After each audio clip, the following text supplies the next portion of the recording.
بسم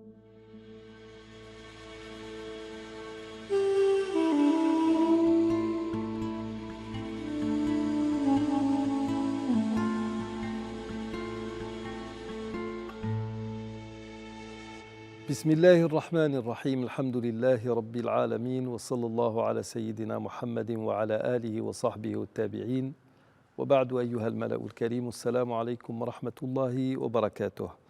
En dissertant au sujet de cette grande règle du droit qui dit l'adatu muhakkama, la coutume fait autorité, nous avons expliqué comment une coutume peut être acceptée ou acceptable en islam. Nous avons commencé à certaines habitudes qui sont ancrées dans notre société et que certains qualifient d'innovation. Nous avons parlé de Laylat al-Qadr, du fait de célébrer la nuit du 27e jour, et nous avons commencé à parler de Zakat al-Fitr.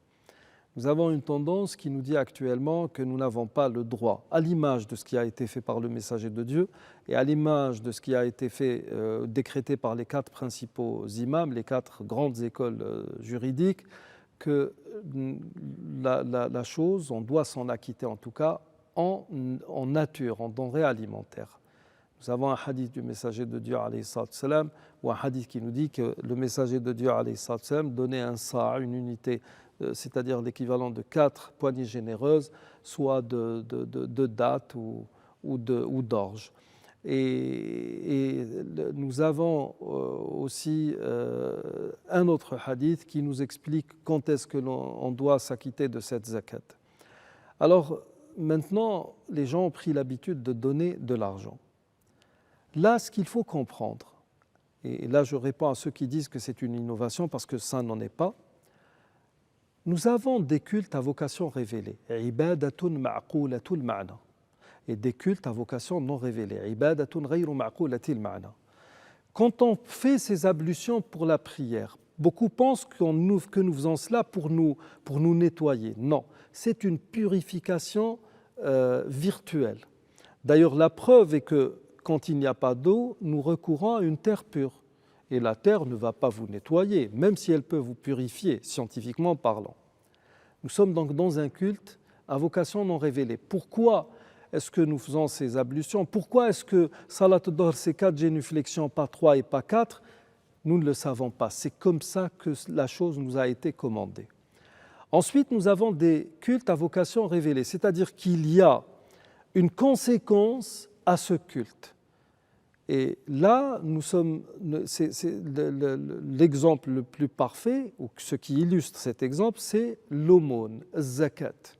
Zakat al-Fitr a été instituée en l'an 2 de l'Hégire.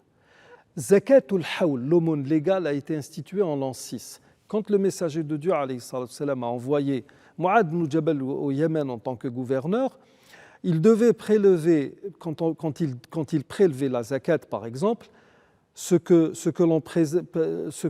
le cultivateur donne, c'est les produits de la terre, ce que l'éleveur donne, c'est des têtes de bétail, et ce que nous, les musulmans lambda, donnons, c'est généralement l'argent que nous avons thésaurisé pendant une année. Donc on donne toujours du même genre sur lequel nous sommes redevables. Et Mu'adh ibn Jabal, après l'an 6, au lieu de prélever les produits de la terre des gens du Yémen, et en cette année-ci, la production était médiocre, il a préféré prendre des étoffes, disant que ceci était beaucoup plus profitable pour les gens de Médine et moins contraignant pour vous, vu que les récoltes sont faibles. Donc il a pris l'équivalent. Akhad al-qima. Est-ce qu'on a le droit à ce que nous appelons daf' al-qima, donner du numéraire à la place des denrées alimentaires?